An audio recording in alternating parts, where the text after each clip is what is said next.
Mis queridos hijos e hijas en Cristo, hermanos y hermanas esparcidos por los 4 confines del mundo, desde el corazón de Roma, llego a ustedes con un espíritu de oración profunda y una sinceridad que busca abrazarlos a todos. Como un padre que observa a su familia con amor incondicional, veo a la Iglesia, nuestra amada madre y hogar, y siento su dolor.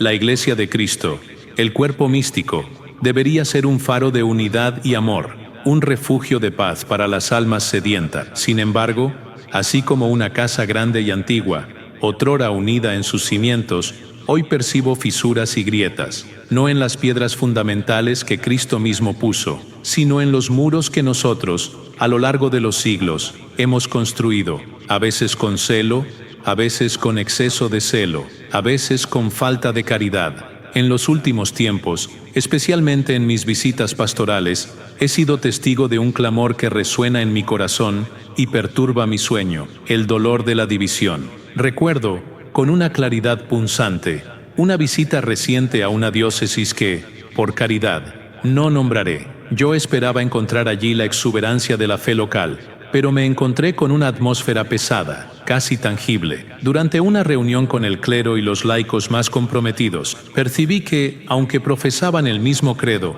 y recibían la misma Eucaristía, estaban amargamente divididos. Por un lado, aquellos que clamaban por un retorno estricto a las formas pasadas, viendo cualquier adaptación como una traición. Por el otro, aquellos que urgían por cambios radicales, sintiéndose sofocados por las estructuras existentes. Las palabras, antes puentes, se habían convertido en muros, los diálogos, en debates estériles. La caridad, a veces, parecía haber sido exiliada. Vi rostros de buena voluntad, pero también de profunda frustración, de rencor e incluso de desesperación.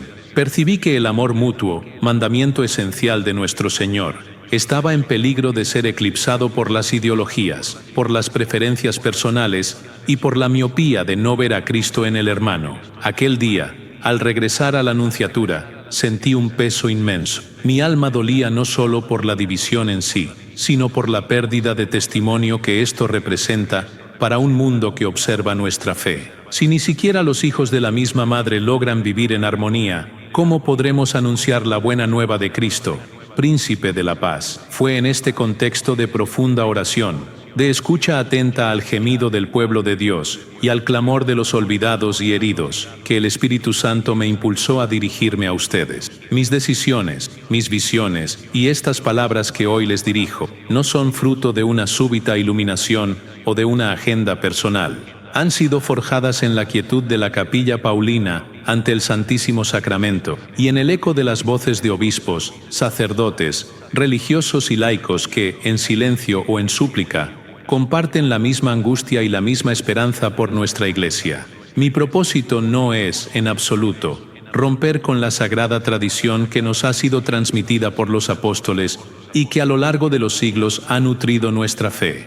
Al contrario, mi deseo es purificarla de incrustaciones que la hacen menos accesible, revitalizarla para que su fuego arda con mayor intensidad, profundizarla para que sus raíces alcancen el corazón de la existencia humana y adaptarla sin desvirtuarla, para que la fe sea siempre auténtica, cercana y transformadora ante los desafíos sin precedentes de nuestro tiempo. La tradición, hijos míos, es un río vivo, no un pantano estancado. Fluye, nutre y se adapta al paisaje, sin dejar nunca de ser agua pura del manantial. Es con esta convicción y con la certeza de que la divina providencia nos guía, que les presento hoy 4 pilares esenciales para la reconciliación en la Iglesia de Cristo. Son una invitación a un camino de renovación interior y comunitaria, una hoja de ruta para que volvamos a ser, en su plenitud, un solo corazón y una sola alma. Les pido, de corazón, que escuchen estas palabras no con oídos de crítica o prejuicio, sino con un corazón abierto, listo para discernir la voz de Dios. Que María Santísima, Madre de la Iglesia, y el Divino Espíritu Santo, soplo de vida y unidad, iluminen nuestros pasos y abran nuestros corazones. Mis queridos, el primer pilar para la reconciliación y la superación de las dolorosas divisiones en nuestra Iglesia es la escucha mutua y la compasión fraterna. En un mundo donde el ruido de las opiniones y la polarización de las redes sociales nos llevan a gritar en vez de dialogar y a juzgar en vez de comprender, la Iglesia debe ser un signo de contradicción. Debemos, como Cristo mismo, aprender a escuchar profundamente, no solo las palabras, sino el corazón, las heridas, los miedos y las esperanzas de nuestros hermanos y hermanas, especialmente aquellos que se encuentran en las periferias, ya sea geográfica, existencial o eclesial. La escucha genuina es un acto de caridad radical, un reconocimiento de la dignidad del otro, incluso cuando sus perspectivas nos desafían o nos incomodan. Es el terreno donde la compasión puede finalmente florecer. Desarma prejuicios y abre el camino para que la gracia de Dios obre en los corazones. Para dar cuerpo a este principio, y no meramente proferir palabras, instituyo la iniciativa Diálogo Abierto, escuchando los clamores de la Iglesia global. Esto implica la creación de plataformas sinodales permanentes en todos los niveles de la Iglesia, parroquial, diocesano, nacional y continental, donde no solo obispos y sacerdotes, sino laicos de todas las edades y condiciones, incluyendo los más críticos o alejados, tengan un espacio seguro y garantizado para expresar sus angustias, sus esperanzas y sus experiencias de fe y de vida. Ya hemos enviado instrucciones claras a las conferencias episcopales para que estos espacios sean más que meras formalidades, que sean verdaderos laboratorios de escucha y discernimiento. Yo mismo, durante mi pontificado, me comprometo a dedicar días enteros a audiencias con grupos diversos, que no suelen ser oídos en los pasillos del poder, pero que representan la diversidad y la riqueza del pueblo de Dios. Creo que la voz del pueblo fiel, el sensus fidei, es un don del Espíritu Santo que debemos aprender a discernir y acoger. Este principio no es una novedad, sino un rescate del Evangelio. Recordemos a Jesús con la samaritana, Juan 4, un encuentro que trasciende prejuicios culturales y religiosos, donde Jesús primero escucha a la mujer en su realidad, en sus preguntas, antes de revelarle el agua viva, o la comunidad apostólica en Hechos de los Apóstoles, Hechos 6, 1, 7. Cuando, ante las quejas sobre la distribución de alimentos, los apóstoles no imponen su voluntad, sino que escuchan, disciernen e instituyen nuevos ministerios para resolver la cuestión, demostrando una sabiduría que nace de la escucha y de la preocupación por la dignidad de todos. El Concilio Vaticano II, en Lumen Gentium, LG 12, habla del sensus fidei, el sentido de la fe del pueblo de Dios, una verdad que solo puede ser plenamente comprendida y cultivada a través de la escucha atenta a todos los bautizados. Y Gaudium et Spes, GS 1, nos recuerda que los gozos y las esperanzas, las tristezas y las angustias de los hombres de nuestro tiempo, sobre todo de los pobres y de cuantos sufren, son a la vez gozos y esperanzas, tristezas y angustias de los discípulos de Cristo. ¿Cómo podemos sentirlas si no escuchamos? La escucha es la puerta de la misericordia, el primer paso para acoger al otro como Cristo lo acogió. Recuerdo mis primeros años como joven sacerdote en una parroquia rural, donde una reforma litúrgica generó una profunda escisión. La mitad de la comunidad quería mantener las antiguas tradiciones, la otra abrazar las nuevas. Las discusiones eran acaloradas y las familias, antes unidas, se evitaban en las misas. Yo, en la cima de mi idealismo teológico, intenté imponer la solución correcta, pero nada cambiaba. La división solo se profundizaba. Una noche, exhausto, me senté con una anciana que, entre lágrimas, me dijo: «Padre, no es la música lo que me importa, es el recuerdo de mi esposo que siempre rezó así. Siento que me quitan un pedazo de él». Y un joven con la misma intensidad: «Padre, yo solo quiero entender lo que rezo, sentir que la Iglesia me habla a mí, no a una época que no viví». En aquel momento, comprendí que mis respuestas teológicas eran insuficientes. Lo que ellos necesitaban era ser vistos en su dolor y en su sed.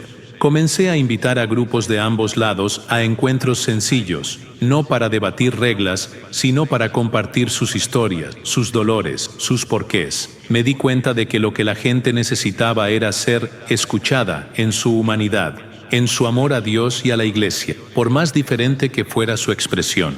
Poco a poco, la sanación comenzó, no por un ganador y un perdedor, sino por un reconocimiento mutuo de fe y buena voluntad, floreciendo en una unidad que respetaba las sensibilidades de cada uno. Años después, ya como obispo, en una gran metrópoli, fui invitado a visitar un centro de acogida para jóvenes en situación de calle. Allí, me encontré con una realidad de dolor y abandono que jamás había comprendido plenamente en los informes diocesanos. Conversé con un muchacho de 17 años que había huido de casa tras años de abuso. Sus ojos, antes vacíos, me revelaron un abismo de desconfianza y rencor, no solo hacia la sociedad, sino hacia Dios y la Iglesia. Me dijo: Señor obispo, la Iglesia nos dice que tengamos fe, pero ¿dónde estaba Dios cuando yo dormía en la calle? ¿Dónde estaban los buenos cristianos? Me sentí pequeño, desarmado de toda mi erudición.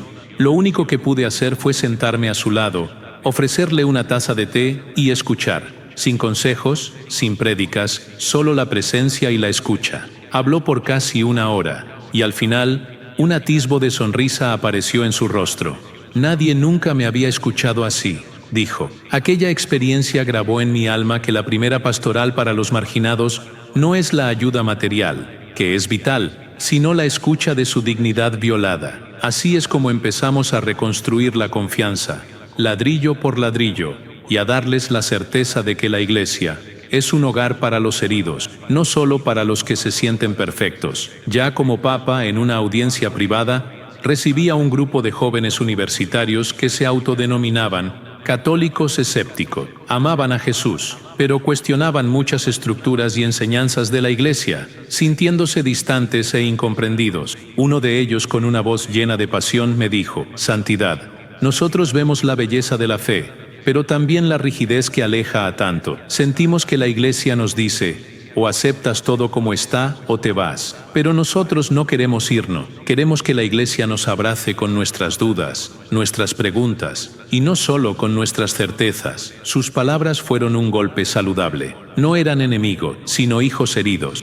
buscando un hogar. Les prometí que la Iglesia tiene espacio para sus preguntas, que la fe no teme a la verdad, y que sus voces son necesarias para impulsarnos a ser una Iglesia más viva y auténtica. Me enseñaron que la verdadera escucha es la puerta para el discernimiento y para el reconocimiento de que el Espíritu Santo habla de muchas maneras, incluso a través de las dudas honestas, y que la fe madura en el diálogo sincero, no en la imposición. Algunos, con una preocupación genuina y un amor por la rectitud doctrinal, podrían objetar: ¿santidad? ¿Escuchar a todos no es arriesgarse a diluir la doctrina? ¿No es dar voz a aquellos que quieren desvirtuar la fe? La verdad es una sola, y no puede ser negociada en el altar de la popularidad o del sentimentalismo. Comprendo plenamente esta aprensión, y procede de un celo loable por la pureza de la fe. Sin embargo, permítanme refutar esta perspectiva. Escuchar no es lo mismo que estar de acuerdo o relativizar la verdad. La escucha auténtica es, ante todo, un acto de caridad, una postura de humildad y respeto por la persona humana creada a imagen y semejanza de Dios. Al escuchar, buscamos comprender el camino del otro, sus luchas, sus motivaciones, sus miedos. Es en el acto de escucha que somos capaces de discernir las raíces de sus preguntas, y solo entonces presentar la verdad del Evangelio de una forma que pueda ser acogida y comprendida, no como una imposición fría, sino como una respuesta amorosa a la sed del alma. Cristo no imponía la verdad. Él la revelaba a través del encuentro personal y la compasión. Sin escucha, la doctrina puede convertirse en letra muerta, un dogma sin alma, incapaz de tocar el corazón del hombre. Escuchar es la premisa para la evangelización eficaz, pues ¿cómo podemos hablar al corazón si no sabemos lo que lo habita? Para que este pilar se concrete, pido que cada diócesis y cada parroquia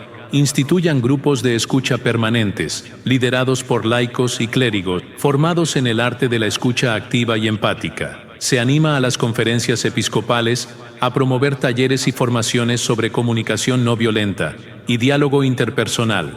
Los seminarios deben dar prioridad a la formación de los futuros sacerdotes y religiosos en la capacidad de escucha pastoral y discernimiento comunitario. Pido además que los obispos realicen visitas pastorales frecuentes, dedicando tiempo a escuchar a las comunidades y a los individuos, y no solo a administrar, estableciendo verdaderos canales de comunicación con el pueblo fiel.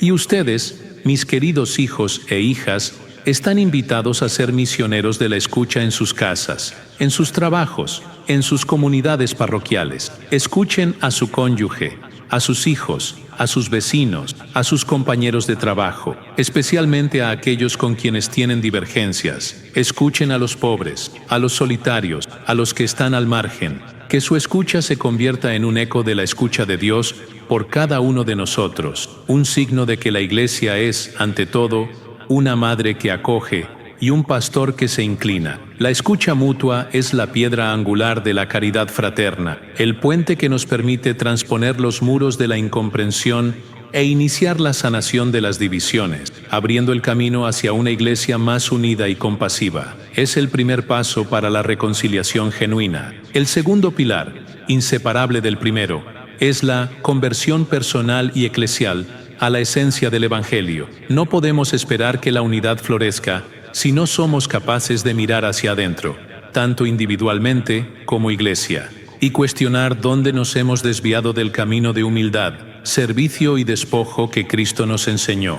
Las divisiones a menudo no nacen de diferencias doctrinales puras, sino de apegos a estructuras de poder, a privilegios, a modos de ser que se han alejado de la radicalidad evangélica. Para reconciliar, debemos estar dispuestos a despojarnos de todo lo que no es Cristo, abrazando una pobreza de espíritu que nos hace más libres para amar y servir, superando las ideologías que nos fragmentan. Esta conversión es un proceso continuo, una metanoia, que nos invita a morir a nosotros mismos para que Cristo viva en nosotros. Yo, como su pastor, busco dar ejemplo de esta conversión en mi propia vida y en el gobierno de la Santa Sede. Ya he iniciado reformas en la Curia Romana, buscando simplificar sus estructuras, eliminar privilegios y garantizar que la administración de la Iglesia sea un servicio humilde al pueblo de Dios y no un centro de poder y autorreferencialidad.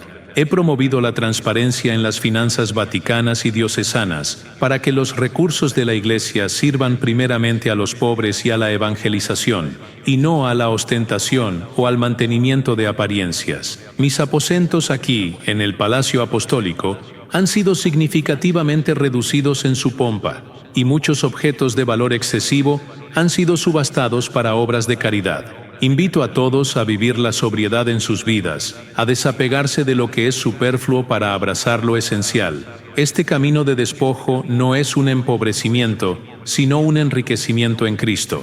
La invitación a la conversión resuena en todo el Evangelio. Cristo inicia su predicación diciendo: conviértanse y crean en el Evangelio. Marcos 1:15.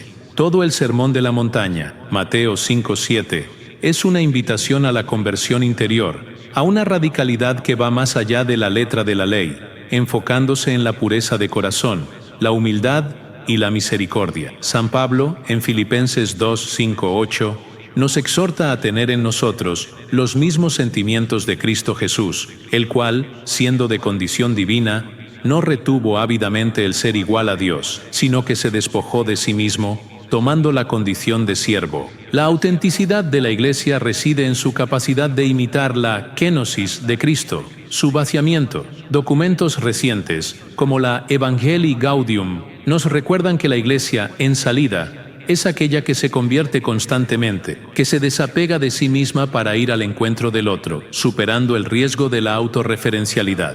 La conversión es el camino hacia la unidad, pues cuando todos se vuelven hacia Cristo, las diferencias secundarias se relativizan y lo que nos une, que es Cristo, se convierte en el centro.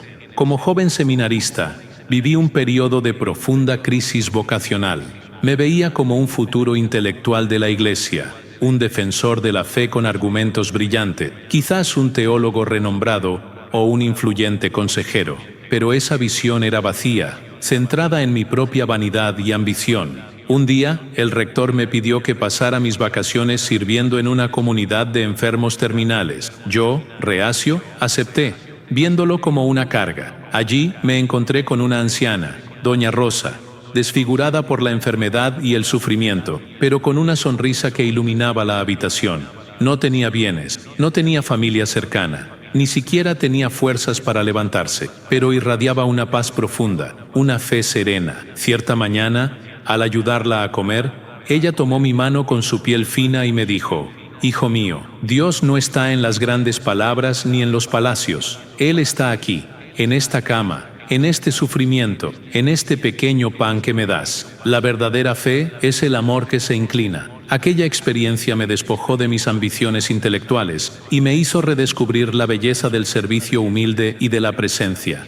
El amor que se hace pequeño. Fue una conversión radical que me religó a la esencia de la vocación sacerdotal, ser siervo de Cristo, y no de mis propias ideas. Años después, como misionero en una región empobrecida de América Latina, viví en una pequeña parroquia donde la pobreza material era clamorosa. Nuestros feligreses, muchos de ellos sin tener qué comer al día siguiente, llegaban a la misa con una fe inquebrantable y una dignidad impresionante. Recuerdo a una familia que, en medio de la severa sequía que azotaba la región, trajo al ofertorio no lo que les sobraba, sino lo que apenas tenían. Unas pocas papas y granos que habían cosechado con dificultad, sus únicos frutos. En aquel momento, sentí vergüenza de mis propias preocupaciones materiales, de la búsqueda de un confort innecesario, de la ostentación que a veces veía en ciertas estructuras eclesiásticas. Aquel gesto simple y generoso me enseñó más sobre el despojo evangélico que cualquier tratado de teología.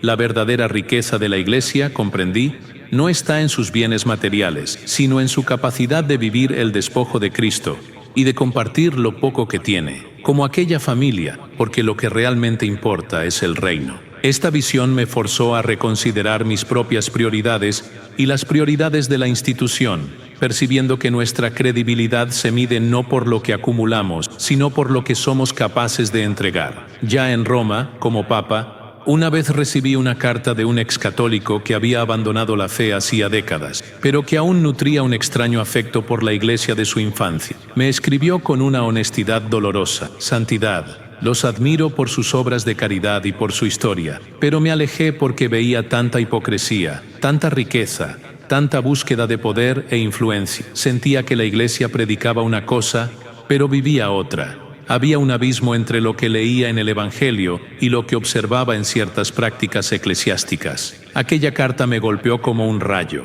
No era una crítica externa de un enemigo, sino un lamento de un hijo que amaba a la madre, pero no la reconocía plenamente en sus vestiduras mundanas. Fui a la capilla y recé por horas, sintiendo el peso de la responsabilidad y el dolor de aquel testimonio perdido, de tantos que se sienten así.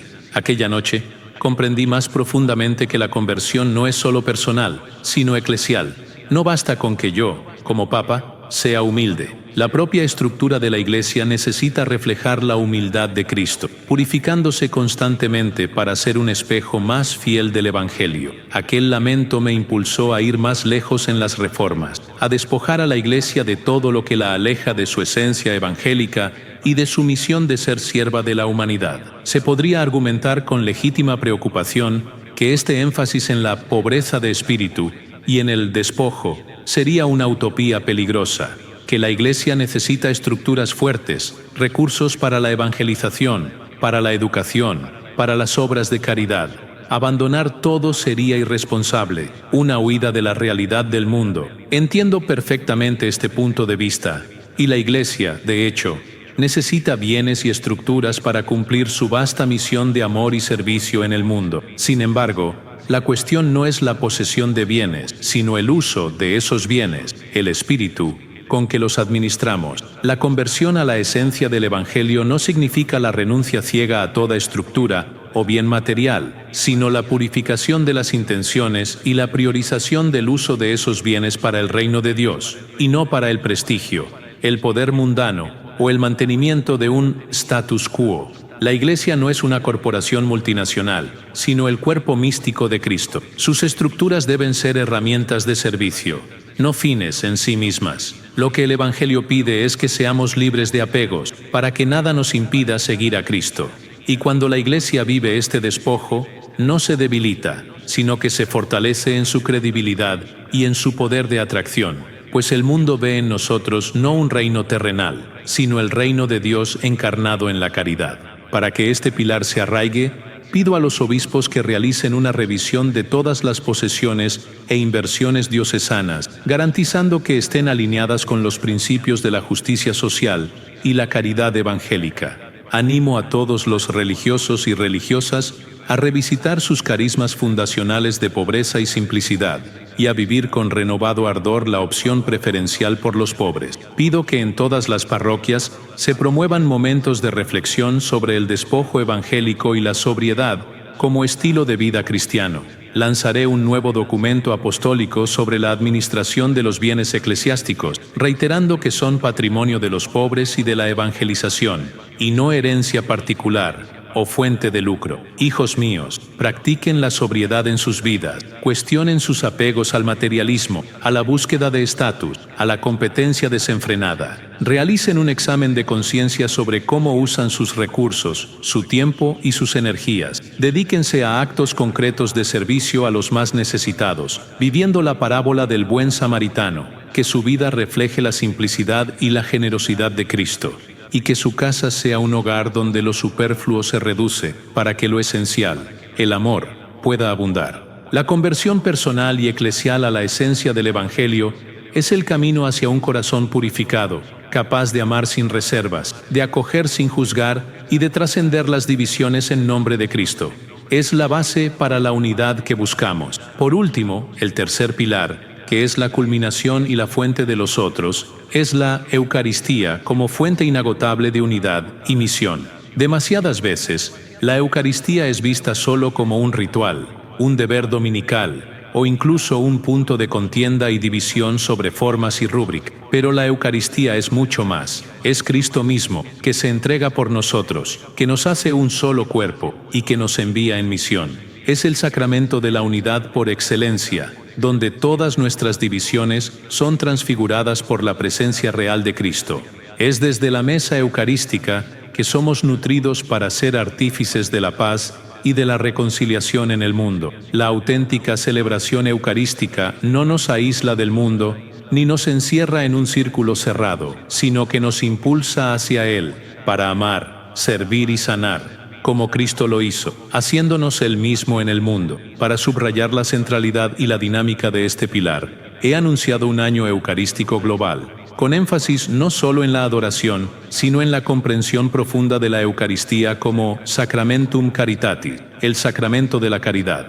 Este año estará marcado por una catequesis renovada sobre la Eucaristía, invitando a los fieles a redescubrir el significado transformador de la misa y de la adoración. Yo mismo me comprometo a celebrar la Eucaristía en contextos de gran sufrimiento y división, como en campos de refugiados, en áreas de conflicto, en hospitales y prisiones, como signo visible de que es allí, al compartir el pan, donde encontramos la fuerza para la unidad y para la misión, más allá de cualquier barrera, recordándonos que el altar y el mundo son inseparables. El propio Señor Jesús nos dio la Eucaristía como testamento de su unidad con nosotros y entre nosotros. El que come mi carne y bebe mi sangre permanece en mí, y yo en él. Juan 6:56. Y San Pablo nos recuerda, puesto que hay un solo pan, nosotros, siendo muchos, somos un solo cuerpo, pues todos participamos del mismo pan. 1 Corintios 10:17. El Concilio Vaticano II, en Sacrosanctum Concilium, SC 10, afirma que la Eucaristía es la fuente y culmen de toda la vida cristiana, de donde brota toda la fuerza y hacia donde converge toda la acción de la Iglesia. En Lumen Gentium, LG 11, es descrita como el sacramento de la unidad. La unidad no es un mero deseo, sino una realidad que se manifiesta y se fortalece en la Eucaristía. Y es de esta comunión con Cristo que brota la misión, pues no comemos el cuerpo de Cristo para cerrarnos en nosotros mismos, sino para convertirnos en cuerpo de Cristo para el mundo, a su servicio, esparciendo la paz y la justicia que Él nos confió. En una de las experiencias más impactantes de mi vida como sacerdote, tuve la oportunidad de celebrar la misa en una región devastada por años de conflicto civil en África, donde los habitantes estaban divididos por el odio tribal y político, separados por años de violencia y sangre derramada. Personas que se consideraban enemigas mortales estaban forzadas a vivir lado a lado en asentamientos precarios. Aquel día, en una capilla improvisada, con una mesa como altar y los fieles sentados en el suelo, algo milagroso sucedió. En el momento de la paz, un líder de una facción extendió la mano a un miembro de la facción opuesta, su rostro marcado por la duda y el dolor. Al principio, hubo vacilación, una tensión palpable, pero luego, un apretón de manos, tímido, pero real. Y en el momento de la comunión, aunque sin palabras y con lágrimas en los ojos de muchos, vi los ojos encontrarse, las barreras caer, y el pan de vida ser compartido por corazones desgarrados. No era una paz política, sino una paz que nacía de Cristo que se daba a ambos, sin distinción. Aquel fue el testimonio más elocuente que he tenido del poder de la Eucaristía para derribar muros y construir puentes, para unir incluso a enemigos mortales en la mesa del Señor, pues es Él quien nos hace uno. Recuerdo claramente una ocasión en que administré la Sagrada Comunión a un hombre agonizante en un hospital de una gran ciudad. Estaba solo, sin familia, y había perdido la fe años antes, convirtiéndose en un cínico amargado con la vida. Alguien de la parroquia me llamó, describiendo su situación. Cuando llegué, apenas podía hablar. Su respiración era débil. Le pregunté si deseaba recibir a Jesús, el pan de vida. Con un esfuerzo inmenso asintió, y vi un brillo de esperanza en sus ojos. Al colocar el pan eucarístico en su lengua, vi una lágrima correr por su rostro pálido y cansado. Sus ojos se llenaron de una paz que parecía trascender el dolor físico y años de amargura espiritual. Apretó mi mano con una fuerza que no parecía tener, y supe que, en aquel instante, el Cristo de la Eucaristía lo había abrazado, sanando no solo su alma, sino su sed más profunda de amor y perdón. Aquel momento me reveló que la Eucaristía no es un debate teológico o una doctrina distante, sino un encuentro vivo y transformador con el amor misericordioso de Dios, un bálsamo para las almas heridas, la encarnación misma de la reconciliación. Durante uno de los momentos más sombríos y desafiantes de mi pontificado, cuando las divisiones dentro de la Iglesia parecían insuperables y el peso del liderazgo me oprimía, me sentí tentado a dudar de mi propia capacidad y de la capacidad de la Iglesia para superar sus crisis. Las noticias diarias traían relatos de polarización, críticas feroces de todos lados y un cansancio generalizado entre los fieles, que se veían perdidos en medio de tantas disputas. Una tarde, en medio de esa angustia, decidí pasar una hora en adoración eucarística privada, solo yo y el Señor, mirando al Santísimo Sacramento, en profundo silencio. De repente, las palabras de Jesús en la última cena resonaron en mi mente con una nueva fuerza. Este es mi cuerpo, que es entregado por ustedes. Y luego, hagan esto en memoria mía. En ese momento, comprendí que la respuesta a la división no estaba en estrategias humanas complejas o en debates interminables sobre quién tiene razón y quién está equivocado, sino en el gesto radical de autoentrega de Cristo, repetido en cada misa, donde Él se hace alimento para nuestra unidad. La Eucaristía no es solo el punto de partida, sino la esencia misma de la unidad y la misión de la Iglesia. Allí, en esa presencia, la claridad y la esperanza inundaron mi espíritu, y la certeza de que la solución a la división ya estaba y siempre estará en Cristo. Algunos podrían objetar: santidad. La Eucaristía es el ápice de lo sagrado, y debe ser protegida de cualquier profanación o politización. Enfocarse demasiado en la misión o la unidad como un fin social ¿no disminuiría su carácter divino y sacrificial? Debemos proteger la santidad de la Eucaristía, no usarla como herramienta para la unidad humana, corriendo el riesgo de vulgarizarla. Reconozco la reverencia profunda y el celo loable que fundamenta esta objeción. La Eucaristía es, en efecto, el ápice de nuestra fe, el sacramento más sagrado y el cuerpo y sangre de nuestro Señor. Sin embargo, proteger la santidad de la Eucaristía no es aislarla o transformarla en un tesoro intocable o en una reliquia distante, sino permitir que su gracia se desborde y transforme el mundo y las relaciones humanas. La santidad de la Eucaristía no es disminuida por nuestra participación activa y nuestra misión de caridad, sino confirmada y amplificada. Al contrario, la misa nos envía. Ite, misa est. Vayan, la misa ha sido enviada. La Eucaristía nos une a Cristo para unirnos unos a otros y enviarnos al mundo como sus brazos y pierna, como testigos vivos de su amor. Una Eucaristía que no genera caridad y unidad para la misión sería una Eucaristía incompleta en su manifestación, desconectada de su propia finalidad redentora. Es en la Eucaristía donde el amor de Dios se hace carne en nosotros, para que podamos llevar ese amor a todos, sanando las heridas de la división y construyendo el reino. Para profundizar la comprensión y la vivencia eucarística, pido que todas las diócesis organicen sesiones de catequesis profundas sobre la Eucaristía, invitando a todos los fieles a redescubrir su centralidad como sacramento de unidad y misión. Animo a la multiplicación de capillas de adoración eucarística perpetua, donde los fieles puedan estar en íntima comunión con el Señor, fuente de toda paz y reconciliación.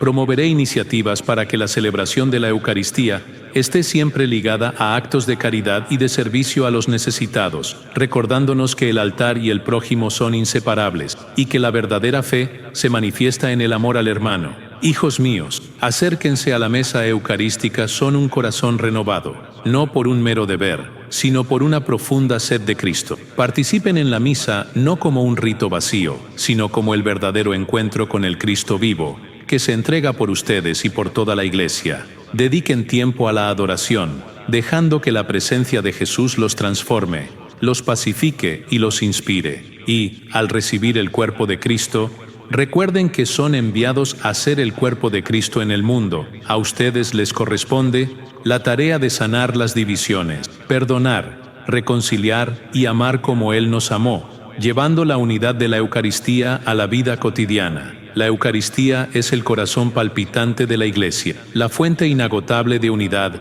y el impulso vital para nuestra misión de construir el reino de Dios en un mundo dividido, transformándolo en un espacio de comunión.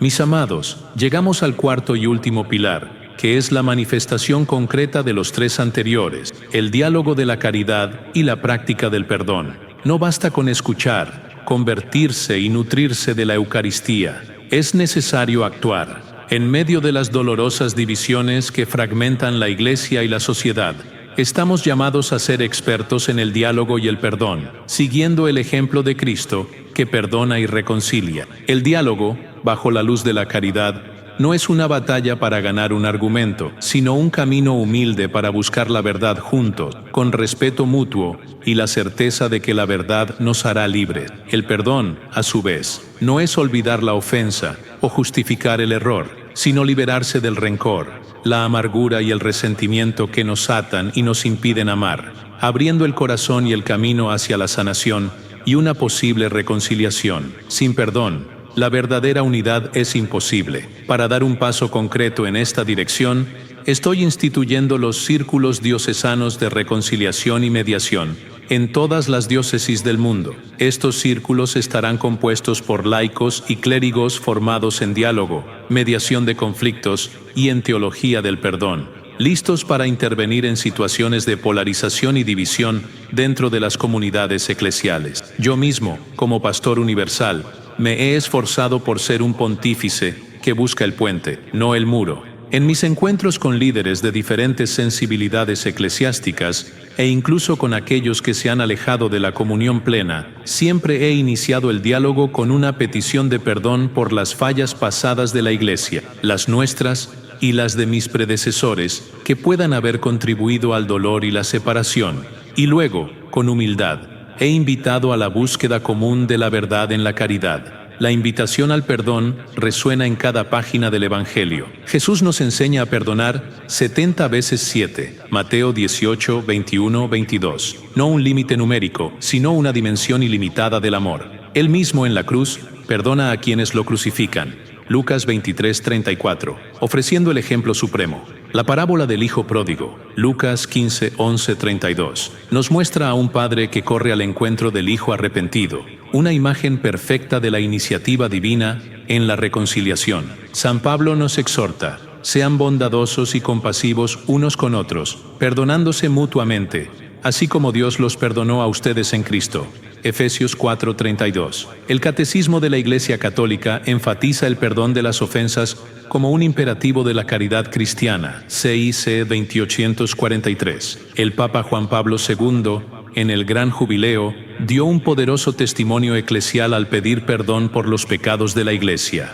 El Papa Francisco, por su parte, ha sido incansable en promover la cultura del encuentro y del diálogo como antídoto para la globalización de la indiferencia y la polarización. Era yo un joven sacerdote en una parroquia de los suburbios de Roma, cuando me encontré con una situación de ruptura profunda entre dos de las familias más influyentes y tradicionales de la comunidad. Una disputa por una herencia antigua se había transformado en odio mortal, con injurias públicas e incluso amenaza. La división se extendía, afectando a otros feligreses. Intenté argumentar, predicar sobre el amor, pero nada funcionaba. Un día, desesperado, tuve una inspiración. Invité a los jefes de las dos familias a una cena en mi casa, por separado, y luego junto. Al principio se mostraron reacio. Cuando finalmente se sentaron a la mesa, el silencio era pesado. Tras la oración y un largo periodo de tensión, comencé a hablar de la parábola del hijo pródigo, no como una prédica, sino como una historia sobre el dolor de la separación y la alegría del regreso. De repente, uno de los hombres, el mayor, comenzó a llorar. «Padre», dijo, «perdí a mi hermano, y no es por dinero, es por orgullo». Aquella noche, tras horas de conversación difícil, permeada por lágrimas y silencios, uno de ellos extendió la mano al otro y murmuró, «Perdóname». El otro, con la voz quebrada, respondió, «Tú también perdóname». No fue una curación instantánea de todas las heridas, sino el inicio de un camino de reconciliación que transformó no solo a las dos familias, sino a toda la parroquia.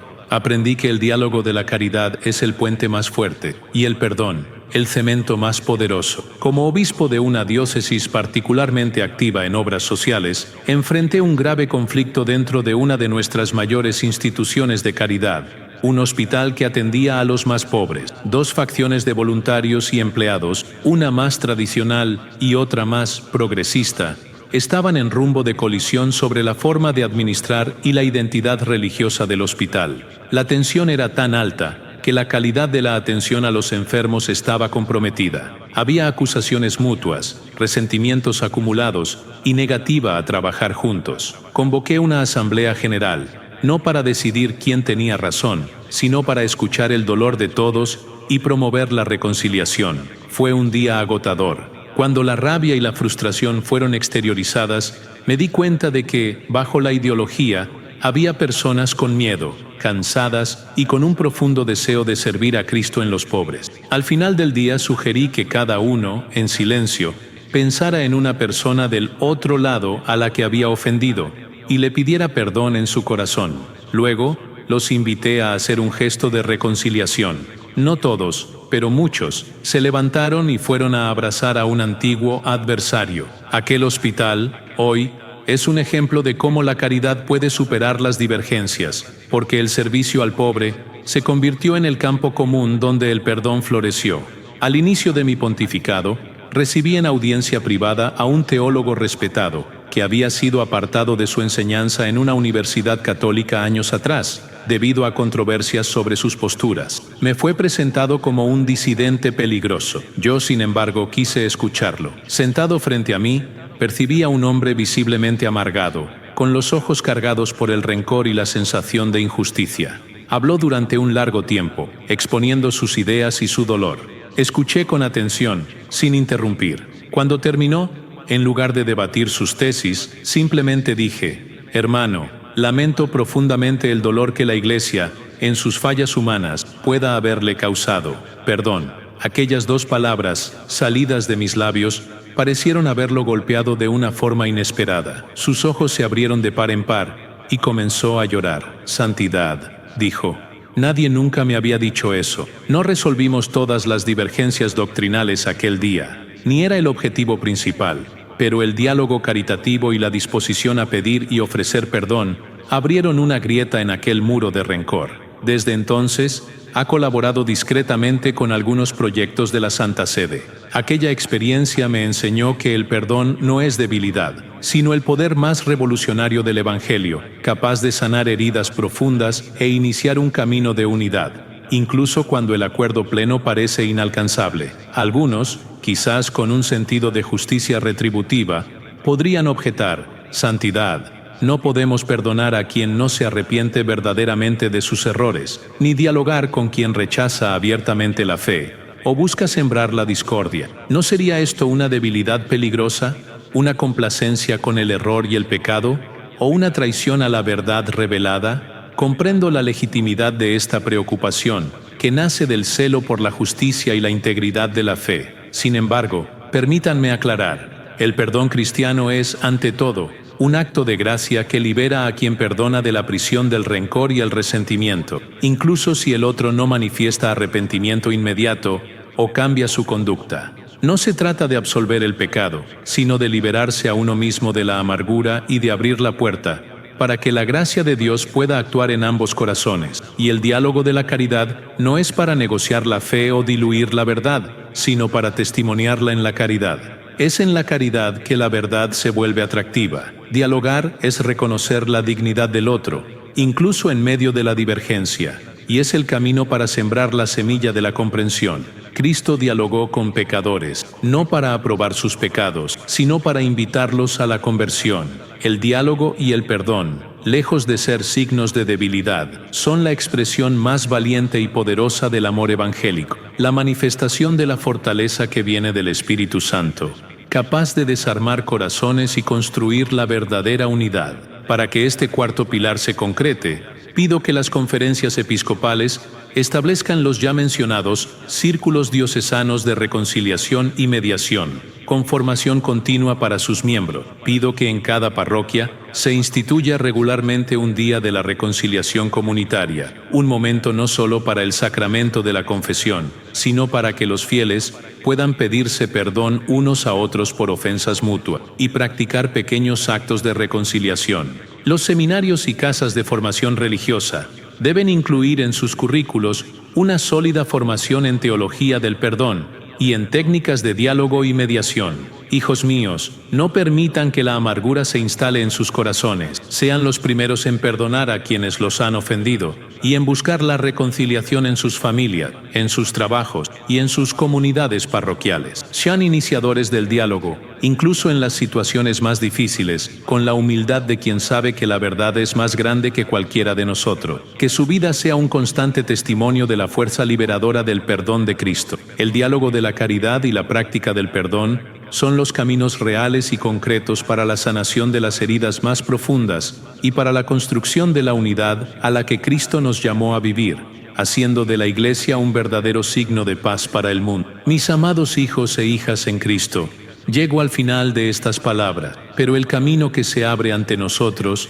apenas comienza. Lo que les he presentado hoy, la escucha mutua y compasión fraterna, la conversión personal y eclesial a la esencia del Evangelio, la Eucaristía como fuente inagotable de unidad y misión, y el diálogo de la caridad y la práctica del perdón, no son principios para una ruptura con nuestra gloriosa tradición bimilenaria. Lejos de eso, son, en verdad, un soplo nuevo del Espíritu Santo, una purificación, una revitalización que busca reavivar el fuego de la fe para que sea más viva, más auténtica y más actuante en un mundo sediento de esperanza y de amor, y en una iglesia que necesita sanar sus propias heridas para ser fiel a su Señor. No les pido que nieguen sus convicciones o que abandonen su identidad. Al contrario, les pido que profundicen su fe en Cristo, que se abran a su gracia transformadora y que juntos nos volvamos hacia Él, que es nuestro único punto de unidad. Que la Iglesia no sea un campo de batalla de ideologías y divisiones estériles, sino un jardín donde la diversidad de carismas, de opiniones y de sensibilidades florezca en armonía, regada por la caridad y el perdón. Que seamos capaces de escucharnos unos a otros con el corazón de Cristo, de convertirnos continuamente a la humildad del Evangelio, de nutrirnos de la Eucaristía como fuente inagotable de comunión, y de vivir el diálogo y el perdón como el aire que respiramos, para ser instrumentos de paz y de reconciliación para un mundo fragmentado. La Iglesia es el cuerpo de Cristo, y su corazón late en cada uno de ustedes, bautizados y llamados a ser sal de la tierra y luz del mundo. Las divisiones que hoy nos afligen, por más dolorosas que sean, no son más grandes que la gracia de Dios que nos une y el amor de Cristo que nos perdona. Tenemos la fuerza del Espíritu Santo, la intercesión de María, Madre de la Iglesia, y la promesa inquebrantable de Cristo de que las puertas del infierno no prevalecerán contra ella. Tengan valor, hijos míos, no teman el camino de la renovación y de la conversión, pues es el camino de la más profunda fidelidad al Evangelio. Confíen en la providencia divina y en la capacidad del pueblo de Dios para abrazar estos cambios con fe, con un corazón abierto y con amor. Que seamos artífices de puentes y no de muros que nos separen. Que nuestra Iglesia, purificada y renovada, sea un signo luminoso de esperanza para toda la humanidad, y que la vida de ustedes sea un testimonio elocuente de la unidad que brota de la cruz y de la resurrección de Cristo. Que la bendición de Dios Todopoderoso, Padre, Hijo y Espíritu Santo, descienda sobre ustedes y permanezca para siempre. Amén.